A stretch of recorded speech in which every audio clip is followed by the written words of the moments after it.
नमस्कार voice nexus में आपका स्वागत है। अगर आपको कहानियाँ सुनना पसंद है तो चैनल को सब्सक्राइब ज़रूर करें। सब्सक्राइब करके हमारी हेल्प कर सकते हैं। आज सुनिए कहानी जिसका शीर्षक है धन्य है ईश्वर।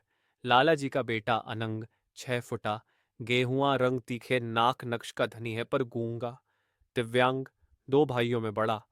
छोटा भाई शादीशुदा, घर में दूध दही का काम है जिसे छोटी मोटी डेयरी कह सकते हैं। अनंग को दुलार में बुलाने का नाम है अन्नू। लोग कहते हैं कि गूंगे बहरे भी होते हैं, जो गलत है। अन्नू ने ग्रेजुएशन किया है लेकिन प्राइवेट। पिता का सारा हिसाब किताब वही रखता है। बेटा अन्नू शिवपुर में कुछ मवेशी हैं जो आधे दाम पर ही मिल जाएंगे, सोच रहे हैं चलने की। पिता के कहने पर अन्नू ने हामी भर दी। दूसरे दिन पिता पुत्र शिवपुर में थे। सुखीराम और बुधना की इकलौती बेटी मंगू का सामना हुआ तो उसकी खूबसूरती देखते ही रह गए। बाप बेटे, कोरी अंगारी, दोनों गाल में गड्ढे, इकहरा बदन और घुंघराले बाल, खूबसूरती की मिसाल। हर वक्त हंसते रहना। बेटी, यादव जी का बाड़ा यही है, कहाँ है वो?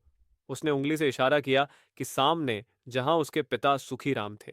उन्होंने परिचय के दौरान बताया कि बहुत दिनों के बाद ये बेटी हुई है तो इसका नाम मंगू रख दिया। हमारी आवाज है ये, आधे में बात काट कर अनंग के पिता बोले। तभी भगवान ने इतनी सुंदर देवी जैसी बिटिया दी है आपको। सुखीराम हाथ जोड़कर खड़े रहे। अनंग गंभीर रहा, सोचने लगा। मेरा इस लड़की के बारे में तो सोचना ही बेकार है।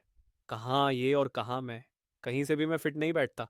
अपनी बातों को समझाने के लिए शब्दों की जरूरत होती है जो हैं तो सही, लेकिन वाणी का अभाव, आवाज नदारत। वाह रे विधाता, अगर मैं भी बोल पाता तो क्या था। जीवन की यह अविस्मरणीय घड़ी, इस अल्हड़ सुंदरी की उन्मुक्त हंसी में मेरा भी मन भीग जाता।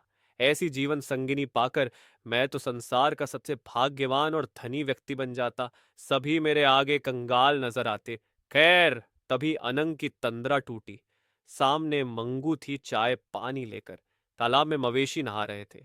अनंग का सारा ध्यान मंगू में लगा था और मंगू का ध्यान अपनी भैंसों में। बीच बीच में मुस्कुराती तो गालों में पड़े गड्ढे में अन्न अनंग गिरकर जैसे खो जाता।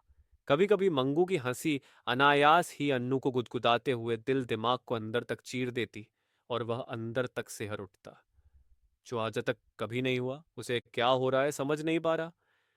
इधर मंगू सब बातों से बेखबर, उधर माता पिता बुधना सुखीराम सोचते, काश हमारी बेटी गूंगी ना होती तो अनंग को दामाद बना लेते, लेकिन अब तो यह असंभव है। मवेशियों का सौदा पीछे हो गया। दिल का मसौदा तैयार होने लगा, बिना पूछे जांचे। लाला जी, अंगद के पिता ने मंगू के पिता से बात बात में पूछा कि बिटिया कहाँ तक पढ़ी है, क्या करती है। ये सुनकर सुखीराम, मंगू के पिता, उदास हो गए। वो बोले कि उसे स्कूल में भेजा ही नहीं आज तक, क्योंकि वह गूंगी है जन्मजात, कुछ बता नहीं पाती, इसलिए घर में ही थोड़ा बहुत पढ़ी है बस। इतना सुनने के साथ ही जीवन में पहली बार अनंग के पिता को खुशी हुई। लाला जी सोचने लगे, वारी जिंदगी, ऐसी कृपा।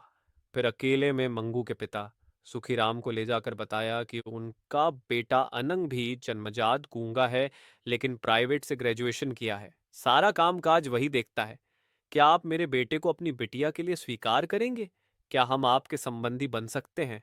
सुखीराम की आंखों में आंसू आ गए। वो बोले, जरा मंगू से पूछ लें तो अच्छा रहेगा। वह मंगू को माँ बुधना के पास ले जाकर कहे, बुधना, हम पूछ रहे हैं कि हमारी मंगू क्या लाला जी के घर की बहू बनेगी, क्या अनंग से शादी करेगी?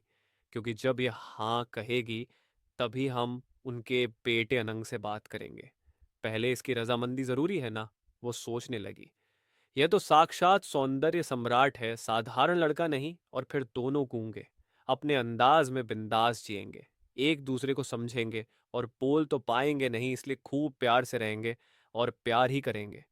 अनमोल जीवन जो बार बार नहीं मिलता। वैसे हम बनकर रहेंगे। हम हैं तो सब हैं और सबसे संसार। रिश्ते के लिए अनंग से पूछने पर उसने इशारे से दोनों हाथ जोड़कर हाँ कर दी।